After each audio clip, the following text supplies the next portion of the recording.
25 नवंबर 2020 को शुरू हुआ किसान आंदोलन एक बार फिर से तूल पकड़ने लगा है। बड़ी संख्या में ट्रैक्टरों, ट्रकों, बाइकों समेत तमाम वाहनों में किसान भरकर दिल्ली कूच कर रहे हैं। कुछ ही दिन पहले जब किसान पहली बार दिल्ली कूच कर रहे थे तब उन्हें दिल्ली बॉर्डर पर रोका गया था, लेकिन एक बार फिर से इनकी तारीख भी तय हो चुकी है।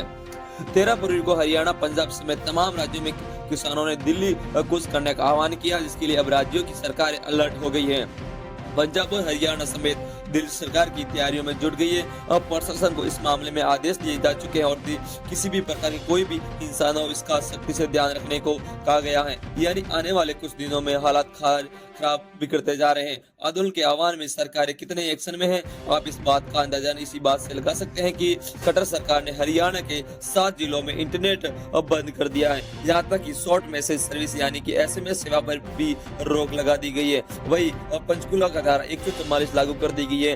पंचकुला DSP सुमेर सिंह प्रताप के अनुसार पैदल या फिर ट्रैक्टर, ट्रॉली और अन्य वाहनों के साथ जुलूस और प्रदर्शन और मार्च निकालने के लिए साथ साथ किसी भी तरह की लाठी, रोड या फिर हथियार से ले जाने पर पाबंदी लगाई गई है और अगर ऐसा करते हुए पकड़े जाने तो एक्शन लिया जाएगा।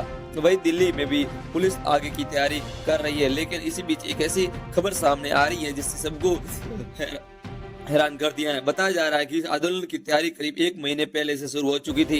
इस मामले में खुफिया रिपोर्ट भी सामने आने की बात हो रही है। रिपोर्ट्स की माने तो किसान ट्रैक्टर मार्च निकालने के लिए लगभग 40 रिचर्च कर चुके हैं, जिनमें से हरियाणा में 10 और पंजाब से 30 रिचर्च हो चुके हैं। इसके लिए गुरदासपुर में सबसे ज्यादा 15 ट्रैक्टर मार्च हुए हैं। बताया जा रहा है कि आंदोलन के लिए 15 से 20,000 किसान और 2,000 से लेकर 50,000 ट्रकों के साथ दिल्ली के कुछ कर सकते हैं, जो कि एक बहुत बड़ी संख्या में है। उत्तर भारत के राज्यों में तो किसान आ ही रहे हैं, लेकिन बताया जा रहा है कि कर्नाटक और केरल जैसे दक्षिण भारतीय राज्यों में भी किसान दिल्ली कूच करने के लिए आ सकते हैं। रिपोर्ट में कहा गया है कि असामाजिक तत्व इस आंदोलन को फायदा उठाने की कोशिश कर सकते हैं, इसमें शामिल होकर कानून व्यवस्था बिगाड़ सकते हैं।